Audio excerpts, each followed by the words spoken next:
ভাবছিলাম তো রং খেলবো না, কিন্তু এই বোনটা এসছে একটু আবির দিতে, না খেললে তো বেচারি কষ্ট পাবে, ছোট বোন হয়। বাইরে এই নে ডাইনোসর, হ্যাপি হোলি। তুমি আমার চুলে দিচ্ছ বাবা, আর একটু দেবো। আর না না না না, তুমি দুবার দিয়েছো, আমি দুবার প্রতিশোধ দেবো। এটা আসলে না আমি দিয়েছি। সো গাইস, বড়দেরকে পায়ে আবির টাবির দিয়ে দিয়েছি, আর এখানে আমাকে একটু রং মাখিয়ে দিয়েছে হালকা ওই নিচে বোনেরা। তো এখন স্নানে যাই, কারণ এগুলো না তুললে আবার আমার স্কিন ভীষণ সেন্সিটিভ, পাতলা স্কিন, তো একটু রঙেই মানে কালার ধরে নেয়। সো চলো এখন স্নানে যাই। আচ্ছা চলো, তোমাদের মধ্যে দেখি কে বলতে পারে এটা কি। যে বলতে পারবে তার কমেন্টে ফার্স্ট রিপ্লাই করবো। এই ফুড করাই আগে ছোটোবেলায়, তখন আমরা ছোটো ছিলাম, হোলি খেলতাম, আর কারোর বাড়িতে রং দিতে দিতাম না, এই ফুড করাই আমাদেরকে হাতের মধ্যে এক মুঠো করে দিত।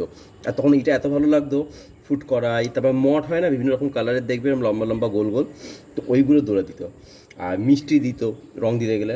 এখন তো মানে ছেলেপুলেরা রঙই খেলে না, ম্যাক্সিমাম ক্ষেত্রে রং খেলা মানে আমরা ছোটো বয়সে যে লেভেলের রং খেলেছি, মানে গোবর গুলে দিয়ে দেওয়া, মানে গ্রিলের রং মাখিয়ে দেওয়া, বিভিন্ন রকম কালার খেলেছি। বাট এখন তো মানে এখন থেকে রাস্তাঘাটে বেরোলেও দেখতে পাই সেরকমভাবে রং খেলা নেই, ছেলেমেয়েরা এত বেশি মোবাইল অ্যাডিক্টেড যে আস্তে আস্তে হোলির যে মানে ট্র্যাডিশনটা সেটাই বন্ধ হয়ে যাবে হয়তো।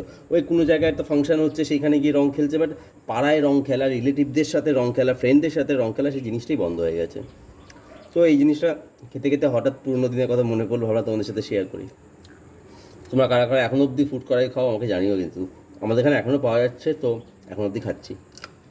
তোমরা যারা সুভাষগ্রাম সোনারপুর চত্বর থেকে মানে বিলং করো তারা তো জানো, বাকি যারা জানো না তাদের জন্য বলি, আমি জন্ম থেকে দেখে আসছি এই কালীতলা শীতলাতলায় দোলের দিনকে প্রচুর মানুষকে খিচুড়ি ভোগ, চচ্চড়ি, চাটনি, পায়েস অনেক কিছু খাওয়ানো হয়। আগে ছোটো বয়সে খুব আসতাম জানো তো, বাট এখন বড় হয়ে গেছি তো আর ভালো লাগে না, লজ্জাও লাগে। বাট খিচুড়ির টেস্ট কিন্তু মানে যাই বলো, বাড়িতে যতই করি এই মানে কোনো মন্দিরের যে খিচুড়ি তার টেস্ট কিন্তু আলাদাই, খুব ভালো লাগে এগুলো দেখলে এখনও।